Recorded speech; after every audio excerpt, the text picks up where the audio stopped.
Le nouveau programme de coopération entre le gouvernement ivoirien et l'UNICEF a été officiellement lancé aujourd'hui. Doté d'une enveloppe d'environ 90 milliards de francs CFA, ce programme dénommé CPD ambitionne de renforcer la réalisation des droits des enfants, des adolescents, des jeunes et des femmes dans un environnement plutôt sûr, inclusif et sain. On fait le point avec Moussa Nikema et Eric Kimou.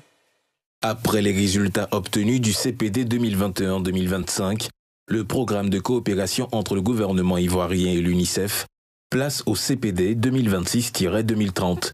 Le nouveau programme a été lancé avec pour objectif d'accroître les investissements dans les secteurs impliquant les jeunes et les femmes. Ce sont des priorités programmatiques qui couvrent des cycles de 4 ans. Au-delà des priorités programmatiques qui viennent d'être expliquées par Monsieur le ministre, nous essayons d'aller là où personne ne va.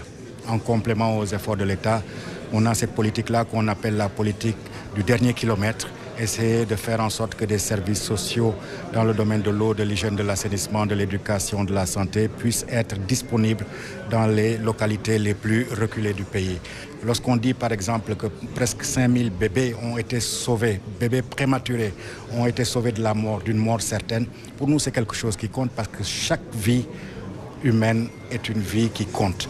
La réalisation de cet autre programme permettra de toucher du doigt les réalités des populations les plus vulnérables. Grâce à ce programme, la Côte d'Ivoire va percevoir environ 90 milliards de francs CFA pour pouvoir soutenir différentes actions prioritaires dans des secteurs importants, notamment les secteurs de la santé, de l'eau, de l'hygiène et de l'assainissement, le secteur de la protection sociale, le secteur de la nutrition et également tout ce qui concerne en fait l'accompagnement des jeunes et des adolescents par rapport à tout ce qui porte sur l'apprentissage, les métiers, etc.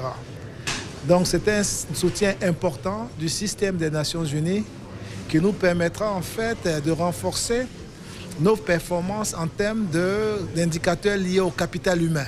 Le coût global sera réparti dans chaque secteur, notamment 34% pour la santé, l'hygiène et l'assainissement, 21,1% pour l'éducation, 12,1% pour l'efficacité du programme, 8,5% pour les politiques sociales et inclusion adolescents et jeunes, 13,3% pour la nutrition et 10,9% pour la protection de l'enfant.